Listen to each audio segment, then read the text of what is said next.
سيداتي وسادتي، طيب الله أوقاتكم أينما كنتم بكل خير. أحييكم وفيما يلي نشرة أخبار المساء من الفضائية الإريترية والمستهل بأبرز العناوين. ورشة عمل لتطبيق مسودة اتفاقية التراث الثقافي وإعداد وثائق التسجيل. تسجيل أكثر من 2.3 ملايين شتلة لإنجاح برامج التشجير بالإقليم الجنوبي. بلدة قحتيلاي تشهد جهودا متواصلة لتحسين الخدمات الأساسية. إيران تستهدف مواقع في البحرين والكويت بعد ضربات أمريكية. ترامب يؤكد النظر في بيع مقاتلات F-35 لتركيا ورفع العقوبات. الصين واليابان تتبادلان طرد السفن من مياه قرب جزر متنازع عليها. السلام عليكم ورحمة الله. عقدت ورشة عمل في 6 يوليو بالعاصمة أسمرة حول تطبيق اتفاقية عام 2003 لحماية التراث الثقافي وإعداد وثائق التسجيل. وناقشت ورشة العمل التي حضرها خبراء في المجال الثقافي وممثلون عن الأقاليم والمتاحف الوطنية وباحثون في مجال التراث وأعضاء من مفوضية الثقافة والرياضة المفاهيم والمبادئ الأساسية لاتفاقية عام 2003 بشأن صون التراث الثقافي. كما تضمنت الورشة عروضا حول التراث الثقافي وتحديد تسجيل المواقع التراثية التي تتطلب صونا عاجلا وإعداد وثائق التسجيل الخاصة بمنظمة اليونسكو ومشاركة المجتمع في هذه العملية، وذلك مدعوما بأمثلة عملية. وفي كلمة ألقاها بهذه المناسبة، صرح مفوض الثقافة والرياضة سفير زمد التخلي بأن الحفاظ على التراث الثقافي ونقله قد أدى دورا مهما في مسيرة الاستقلال وبناء الدولة، موضحا أن العمل جار في هذا الصدد. من جانبه أكد سفير اليابان في إريتريا هيداكي ماتسو أن بلاده ستدعم التراث الثقافي الإريتري الغني والمتنوع. وأدارت ورشة العمل كل من السيدة جوديث أوغانا ممثلة اليونسكو في منطقة شرق إفريقيا والدكتور لوفمور مازيبوكو الخبير في هذا المجال. وفي كلمتها الختامية أشادت السيدة نهل فالجي منسقة اليونسكو في إريتريا بجهود إريتريا في مجال صون التراث الثقافي غير المادي ونقله، وتعهدت بتقديم دعم اليونسكو في مجالات التدريب وتبادل الخبرات والاستثمار العملي. ومنذ انضمامها إلى اتفاقية صون التراث الثقافي غير المادي لعام 2003، في عام 2011 نظمت برامج تدريبية متنوعة وأدرجت أكثر من 50 عنصرا من عناصر التراث الثقافي غير المادي في السجل الوطني، كما شاركت في مختلف المحافل المتعلقة بالاتفاقية. أعلن مسؤول الحفاظ على الغابات وتنميتها في الإقليم الجنوبي السيد عقبة ميكائيل سلمون عن تجهيز أكثر من 2.3 مليون شتلة استعدادا لتنفيذ برامج التشجير وإعادة التشجير خلال موسم الخريف الحالي. وأوضح أن الشتلات التي تم إنتاجها في 12 مشتلا تضم 50 نوعا من الأشجار تنتمي إلى 27 صنفا، وستزرع بمشاركة الطلاب وأفراد قوات الدفاع والمزارعين إلى جانب أفراد المجتمع. وستتركز عمليات الغرس في المناطق غير المزروعة والأحواض المائية والمدارس ودور العبادة.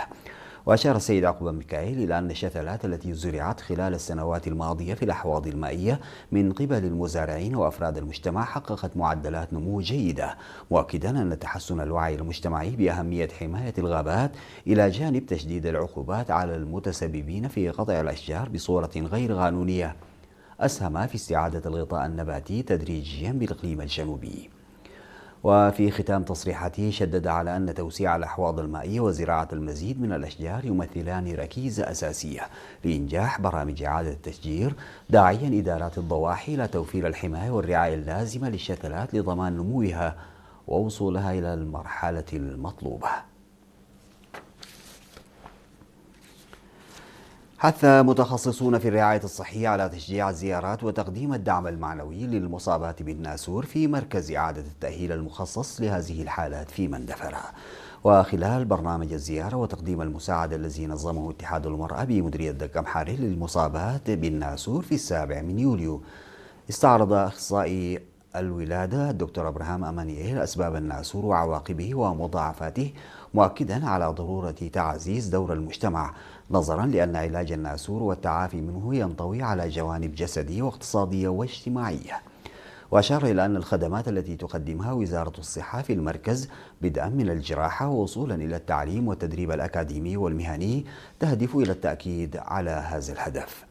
وأشار أخصائي التوليد وأمراض النساء الدكتور هبتي هيلا ملكوت إلى أن هناك نساء حوامل يلدن في المنزل دون مساعدة مختصين، وذلك بسبب الإهمال وقلة الوعي في المجتمع، مما يجعلهن عرضة لمضاعفات تعسر الولادة والإصابة بالناسور. ونصح بتلقي الرعاية المناسبة قبل الولادة والولادة في مرافق صحية. وشكرت مسؤولة اتحاد المرأة في مديرية دك أمحار السيدة نقستي أبراهام وأمينة مجلس إدارة الاتحاد في المديرية السيدة سارة سيوم الرعاية وإعادة التأهيل الذي تتلقاه ضحايا الناسور، وقدمنا تبرعات بمساهمات عينية بقيمة 100,000 نقفة تتضمن ملابس وسلع استهلاكية ومستلزمات نظافة، بالإضافة إلى 14,000 نقفة، وهي تبرعات قدمت من قبل عامة الناس وموظفي الحكومة. وقال الدكتور أمانييل محرتاب مسؤول فرع الصحة في الإقليم الجنوبي أن الوقاية من الناسور أسهل من علاجه، حثا الشركاء على العمل معا لرفع الوعي والقضاء على الممارسات الضارة. وذكرت المصابات بالناسور أن صحتهن تتحسن بفضل الخدمات الطبية والمشورة المهنية التي يتلقينها. وفي غضون ذلك زارت عضوات من مصنع خياطة الملابس العسكرية المصابات بالناسور الشهر الماضي، وقدمنا لهن المساعدة، وذلك وفقا لمستشفى مندفر المرجعي. أكدت إدارة بلدة قحتيلة التابعة لمديرية قندع أن الجهود المشتركة بين الحكومة والشعب أسهمت في تحقيق نتائج ملموسة في الحد من النقص في الخدمات الأساسية، لا سيما في قطاعات الصحة والتعليم والمياه. وأوضح مدير إدارة بلدة قحتيلة سيد زرسناي قايم أن القطاعين الصحي والتعليمي شهدا تقدما ملحوظا، مشيرا إلى المبادرات التي نفذت لمعالجة الاكتظاظ في الفصول الدراسية وتحسين البيئة التعليمية.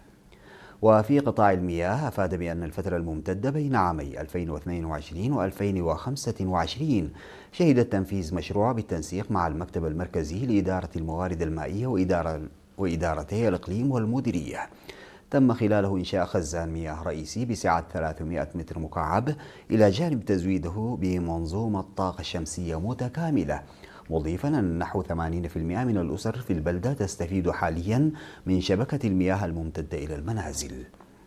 من جانبه أوضح المسؤول الفني إدريس علي أن العمل جار لاستبدال أنابيب المياه الحديدية القديمة بأخرى بلاستيكية ضمن حملة تطوير شاملة، مبينا أن البلدة تضم أيضا 4 نقاط لتوزيع المياه دعما لتلبية احتياجات السكان.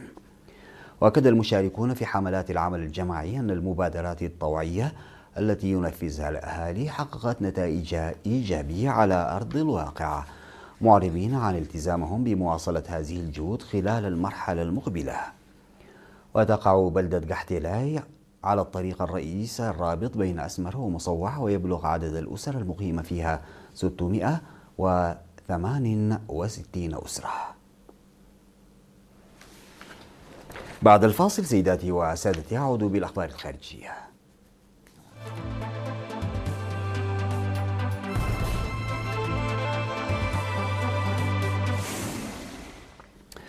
أعلن الحرس الثوري الإيراني أنه استهدف مواقع عسكرية أمريكية في البحرين والكويت بعد أن شنت الولايات المتحدة موجة من الضربات العسكرية على الجمهورية الإسلامية ردا على هجمات استهدفت ناقلات في مضيق هرمز. وفي أحدث انتكاس لاتفاق وقف إطلاق النار الهش، قال الحرس الثوري إنه نفذ عملية مشتركة بالصواريخ والطائرات المسيرة ضد مواقع عسكرية أمريكية رئيسية في بندر سلمان والمنطقة البحرية الخامسة في البحرين وقاعدة علي السالم الجوية في الكويت. وكانت الولايات المتحدة قد شنت في وقت سابق ضربات عسكرية جديدة وألغت إعفاء كان يسمح لإيران ببيع النفط، وذلك ردا على الهجمات التي استهدفت 3 ناقلات نفط في المضيق. وتشكل هذه الوقائع أحد التهديد لاتفاق وقف إطلاق النار الهش الذي توصلت إليه الولايات المتحدة وإيران الشهر الماضي، والذي أوقف الصراع الذي بدأ بضربات أمريكية إسرائيلية على أنحاء الجمهورية الإسلامية. وبينما نفت طهران مسؤوليتها عن الهجمات الأخيرة على السفن في المضيق، حملت قطر إيران مسؤولية مهاجمة السفن، كما تعرضت ناقلة نفط خام ترفع العلم السعودي لأضرار قبالة سواحل عمان.